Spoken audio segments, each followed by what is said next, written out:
Okay, hi everyone, and welcome to another live here at Nomad Stays. My name is Lena. I am the community manager for Stays at Nomad Stays. And yeah, I'm here today with one of our bloggers. Her name is Christina, and she's doing some blogs at our blog page, which is globaladventurenomad.com. So go check it out if you want to. And yeah, we will be talking about her life as a digital nomad today and as a blogger as well. And yeah, I'm very happy to have her here today. So just waiting for her to join. If you're new here, you can check out our platform, which is Nomad Stays Co. And yeah, just go check out our stays that are extended stays for digital nomads. Like Christina is one, and see what we have for you on our site. So let's check if she's there.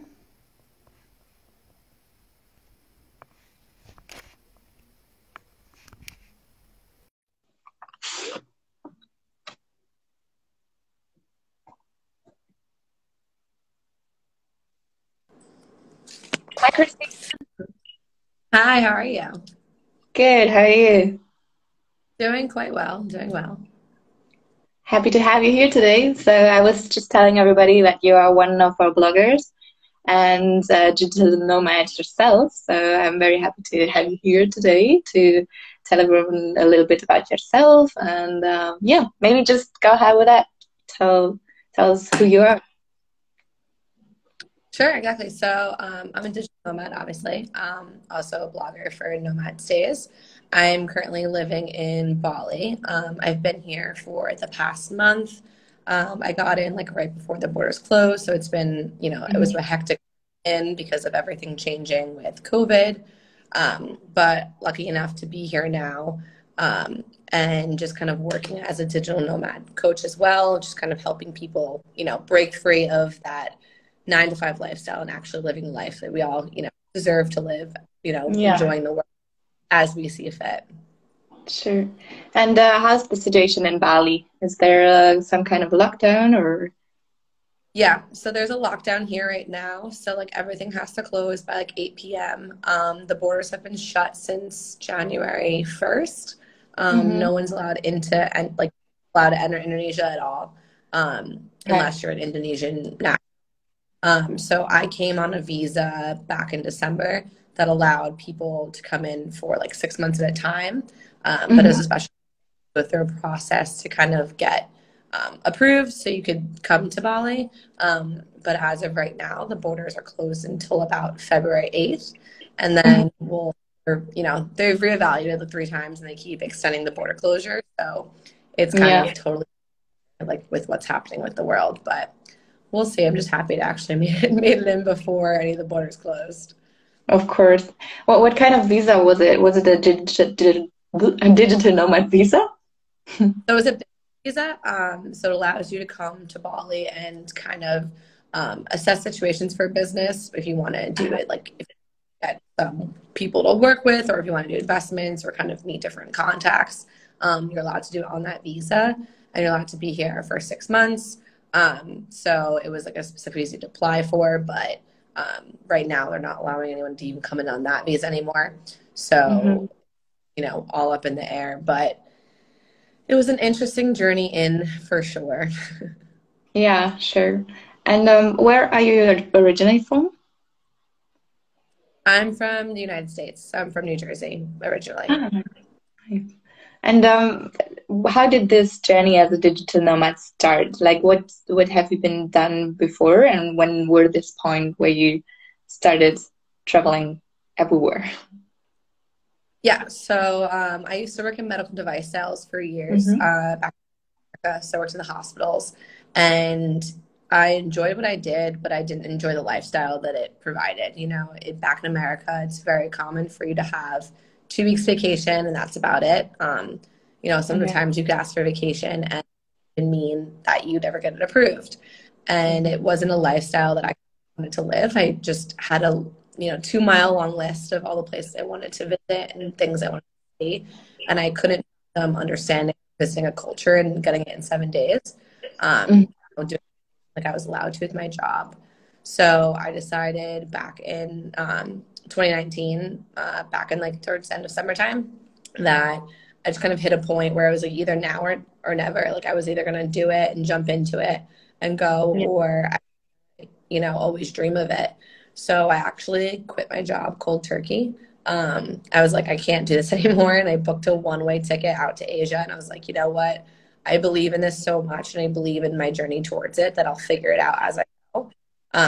And I traveled Southeast Asia for 6 months by myself and met so many cool people doing different things, doing really interesting things. I realized that there was a lot out there that I could do to allow me to sustain that lifestyle. So I originally started in social media marketing. I started that working with people on Instagram, growing clients. And then I transitioned into what I do now, just helping people kind of grow and scale their own businesses to become location independent. And it was a journey in itself. I finally broke free of everything. And then COVID happened in March. And I was in India when COVID, when that was at their peak of everything. They went to a crazy, crazy lockdown where you could be on the streets. Like, it was really intense. And the people where we were staying, like the nationals, were like, we suggest that you actually leave. A hotel saying they weren't even letting foreigners stay. And it was getting to a point I didn't feel it was a good place to get stuck during COVID, especially not knowing where the world was taking us at that point. It was still all fresh and new. So I went back to the States for a couple months, kind of, worked hard to grow and scale my business even more so. That way, when I was able to leave and travel again, I had an even better foot to stand on. And I lucked out. I think 2020 was one of those years, and some people roll their eyes at it and some don't, but it was one of those years where you either took it and changed or took it and just sat back and kind of complained. So I took it as a time to kind of, go in the direction I really wanted to do and just work up to what I wanted to. And then obviously landed myself in Bali, and now I'm here for a couple months while the world kind of calms down a little bit. And then going from there with the next steps of like my journey. Yeah, wow, that sounds very brave, especially in a time like this, just to start over new, and that's very brave. And what are your plans? What you said you have big plans coming for this year and ahead. What are you aiming for? Yeah, so one of my other clients who I work with, they do different trips around the world. So I will be doing a few weeks in Tahiti in May, June, and then heading over to Croatia, Turkey, and Greece for the summer, and then back to Bali in the Philippines for the fall, as long as the world all goes according to plan and things start to pick up with the vaccine, of course. If all goes to plan, it'll be kind of just going around a little bit. It's all based on like sailboats, so I'll be sailing through all these locations, which I'm super excited to be doing. And then, working my way back to Bali. And then hopefully, bouncing around more of Asia. I really want to spend some time in Sri Lanka too. But obviously on like what the status of each country is with, everything that's going on. And since you just recently had this big jump into the blue, what do you recommend maybe others that want to go on this journey as well to, like, apart from bravery, take with them? I think a big part of it is like I always tell people like define your why. Like, why is this important to you to do? Why is this something that you have to change your life for? Is it something that you're just bored at your job or you don't like it and it sounds like a cool thing to do? Or does it like really speak to your soul? Is it something that's a part of you need to go after? Because I always feel like if you follow your journey and based on, something you really love and something you're really passionate about, then you will find your path and you'll find your way to the exact freedom that you really want. But if you're doing this based on something that isn't like down to your soul, then you're going to find yourself in another situation where, you're just not happy again. We all want to leave a job we don't like to find another one we love. No one wants to leave their job else that they find either. So it's really like defining that why and knowing that if the why is big enough at the end. It's that monumental to you and that important in your life change that the journey to get there might be rough, but as long as you know the outcome is where you want to be, like it's worth it in the end completely. Yeah, yeah, I get that. Like when I was traveling, there were like difficult times as well. And what I figured is that if you really want to do that, there's always a solution for everything that like comes like obstacles for your journey that you will overcome when you know that you really want to do that at this moment. 100%. And there's going to be bumps in the road. I've had quite a few bumps in my travel road for sure. Okay. But it's, looking at the best side of things to be like, first, I would say laugh at yourself, like laugh at the situation Hmm. because, there's no other way to better do it. You're either going to complain or you're going to find the fun in it, or the funny parts of it. And just realize life is ridiculous. But, if you can make the best out of it, then you're going to find the best way to do it. Sure, sure. And what do you need for work? So you probably have a phone. And what else do you like hardware that you use to be a digital nomad that you recommend others maybe? Yes, obviously I have my phone. I keep like a very organized planner that I got from home with me, that I always bring. I think being super organized is like a massive part of it. I always Hmm. tell like that one of the hardest journeys on starting out to be a digital nomad is once you get out and you're living this life, it's really hard to learn the balance between like work and life because you no longer have time to be in office. You no longer have, certain hours of the day you work. My clients are in different parts of the country. My clients are in different countries. Yeah. So I work on completely all the time. Um, and it's learning to like juggle that, I might work from 7 to 11 in the morning and have the day off, and then I might work late at night, but it's what I have to do to be able to live this life. And, I'll do that and I'll do whatever it takes. But it's definitely finding a way to be organized and like finding that balance for yourself, whether it's a planner, whether it's a scheduler, whether it's an app on your phone or your computer. But I think it's massive because you can easily lose so much momentum if you don't have a structure when you're Hmm. living a life where there are so many distractions and things you want to do during the day because you're in a new place or a new city. And you want to experience it all, and you should. And that's the whole part of living this life is like you're not stuck to this box anymore. You're not stuck to an office. Like you can go to a waterfall or a sunset drinks with your friends and do whatever, but you have to be able to balance like all of it out. So that's like the Hmm. massive thing I think with life. And how do you get this motivation sometimes? Is it like when you're out there with your friends at the beach or whatever you do in your free time in Bali? Does your help come back to your office, like go back home and have to work now? Is there anything that you use for motivation in this case? I think for me it comes back to like the whole why thing. Like, why am I doing this? Like, I'm Hmm. doing this because it fulfills this dream.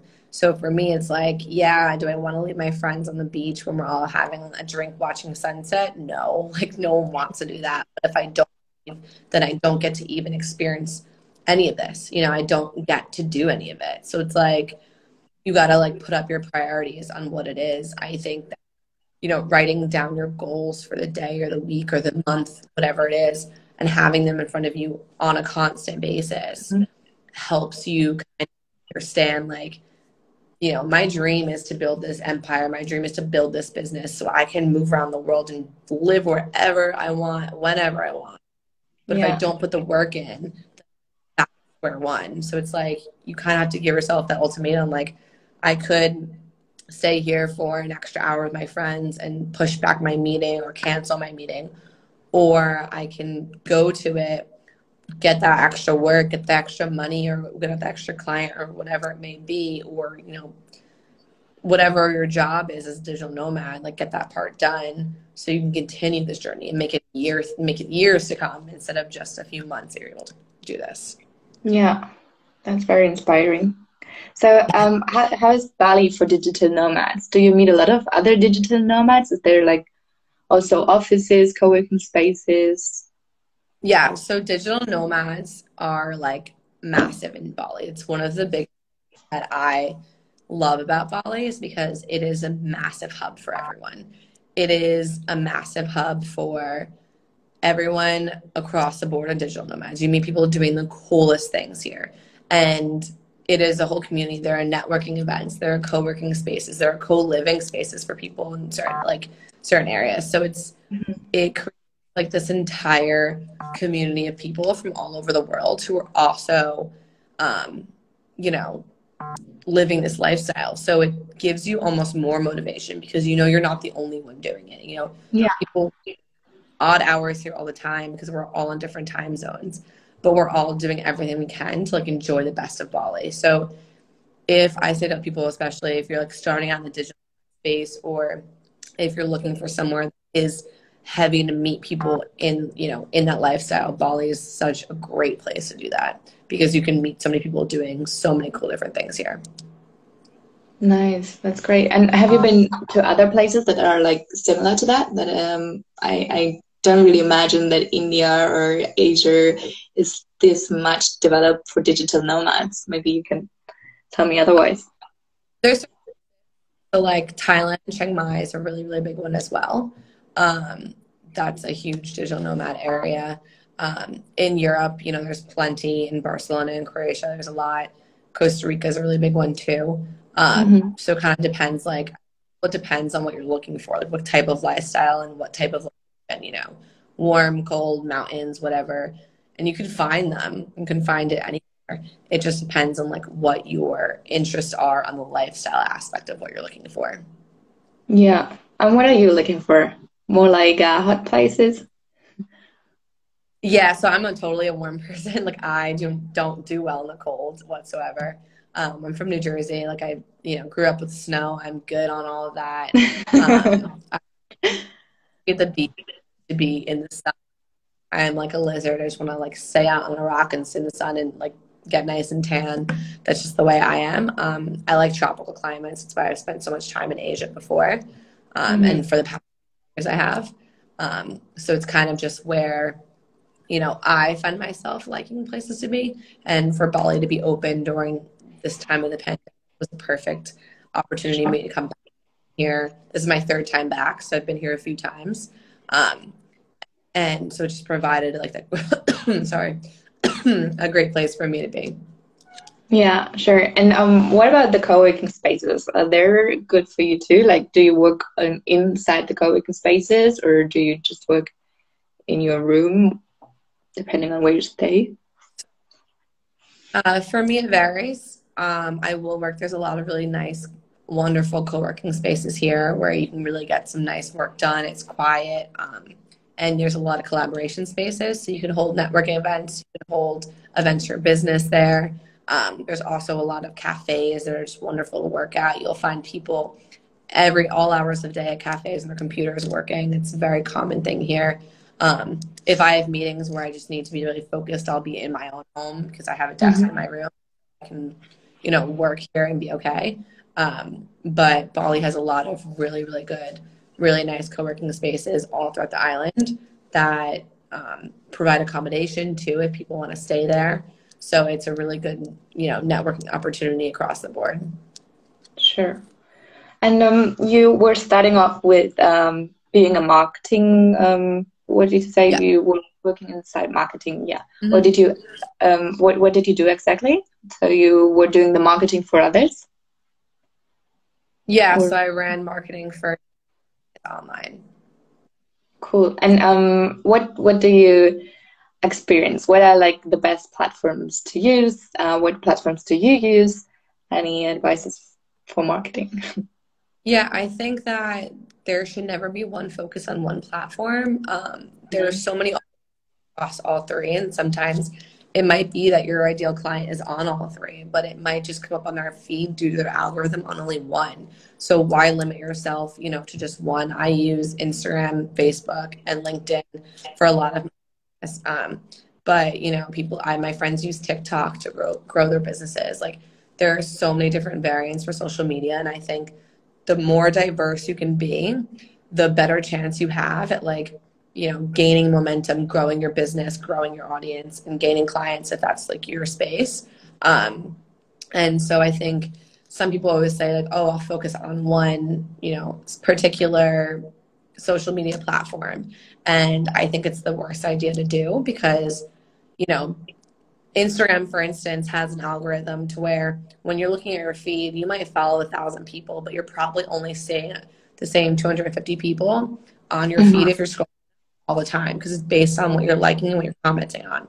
So it might not even be that the person wouldn't be interested in what you're doing. It just might be that, you know, they've spent the past week looking at pictures of something completely different and they fell in, you know, and their algorithm starts to change and then you start to get pushed back on it.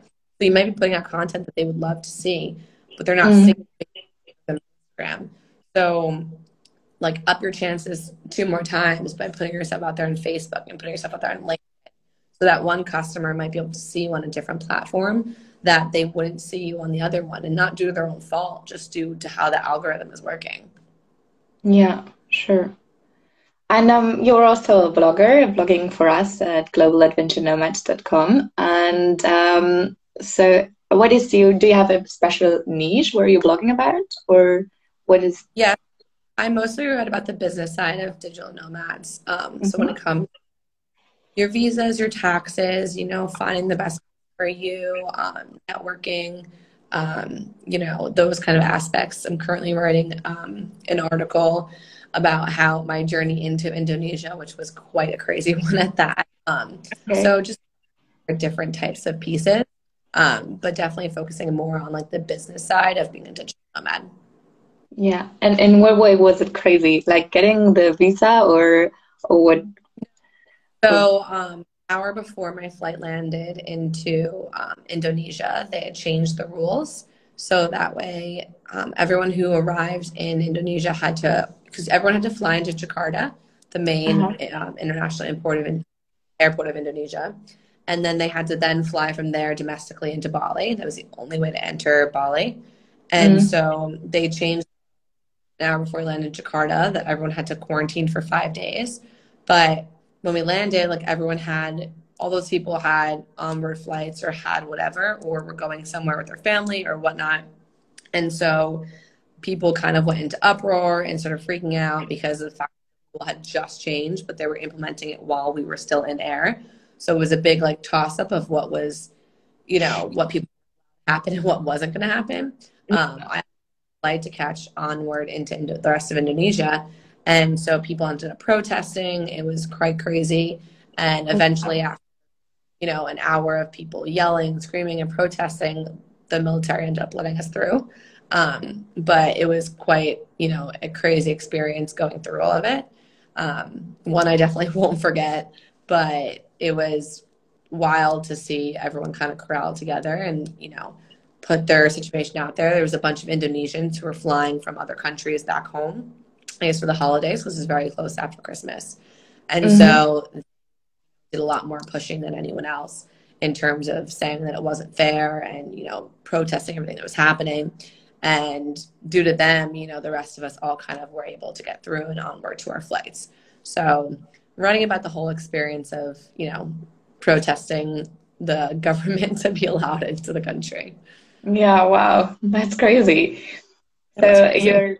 you're writing an article about that. And so before the pandemic, do you think like for digital nomads it was um good to go? Like is is the world prepared for digital nomads? Or do you think there's a lot of confusion about things like that, like the taxation, where to pay the taxes to, in which country in which you travel to, or the one where you come from? And like, is there a lot of confusion still about these political issues, or is the world prepared for digital nomads? What do you think about that? Um, I think it depends on the area. Mm-hmm. I think areas are much more prepared for it. Some have specific digital nomad visas, like literally just for us to come in and work. And so I think depending on, you know, where you are and what you're looking to do and how long you're trying to stay, it might be easier. Taxes are crazy because it's just dependent on your country, where you're coming from.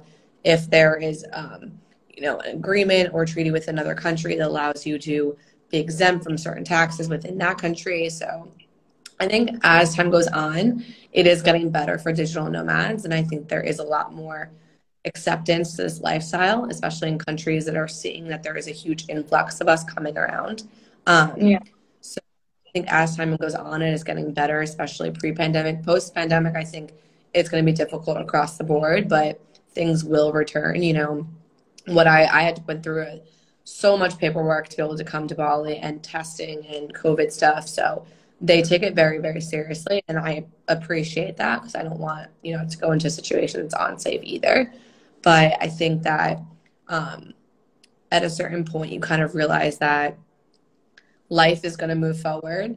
And if you're Mhm. taking the precautions to make sure you're doing things applicable to that country or doing things, you know, that are correct in the way to enter during these times, then you Mhm. should. I mean, a lot of, like, for instance, Bali's, like, government itself, their economy is based on 80% tourism. So without the borders being open and without people coming in, they're the people are suffering. They're not, you know, doing as well as they would. Some people can barely feed their families. So if I can come in here safely and do all of that while helping their economy, like, I think it's, you know, it's a good thing in sorts. And, you know, I'm not saying people should bum rush to go travel everywhere for vacation, but if you're staying for an Yeah, extended period of time, nomad, it's a lot different than someone going on vacation for 7 days. sure. And since you are also a coach yourself for digital nomads, would you recommend digital nomads to act like a digital nomad this year as well? Would you just tell them to go anyways, like you did, go anyways, although there's a pandemic, go live your dreams? Or would you say maybe wait a little more, just prepare it, schedule it? What would you say to that? I think it depends. I think some countries are a lot easier for you to go to. I don't think you should ever stop your dreams. I think the more Mm-hmm. you put them on pause, the more you're inevitably, you know, not going after your dreams. Inevitably, you're pushing back. That'll make you happy. You know, my life was upside down during the pandemic, and I was kind of at a crossroads with what to do. But I, you know, pursued on with everything, and I didn't expect it to take even to December to get to Bali, and it kept getting pushed back and pushed back and pushed back. But, you know, everything happens in line with how it's supposed to. So if you're going to put the effort in towards it, like, and it's really important to you, I think, to go do it. Like, because it's not, like I said, you're not going into somewhere and you're not spending a week somewhere and leaving, going somewhere, spending a week and leaving. You know, you're not traveling through these countries. Like, you're setting up a home base. You're going to be there for a while. You're making this your second home for, you know, the period of time that you're going to spend in there. So I think that, you know, the pandemic is still going on and there should be precautions, but I don't think you end your whole life based on it either. Yeah, well, that's very good words. So, where can I find out more about you? Like, where are you to find on social media? Where can we read your new article which is coming out? Yeah. So social media is for my Instagram is Christina with two A's and then Davis, Davis. You can find me on Facebook at facebook.com/Christina.Davis.coach. I also have a website, which is ChristinaDavisCoaching.com. And then obviously you can find the articles on the Nomad Stays blog. So that'll be up soon too. Awesome. Happy to have you here. And yeah, thank you very much. It was a very inspiring story about you starting off as a digital nomad during a pandemic, and it worked out so well. So I'm very happy to have you here and to have you as one of our bloggers. Happy to see a lot of articles about you soon. And yeah, have a good day. Yes, you too. So happy to have been here. Thank you. Bye bye. Bye. So, thanks everyone for watching. That was Christina, one of our bloggers at globaladventurenomad.com. And yeah, stay tuned. Follow us on Instagram, follow her on Instagram. And we'll be doing live videos like this every week. So, happy to see you next week.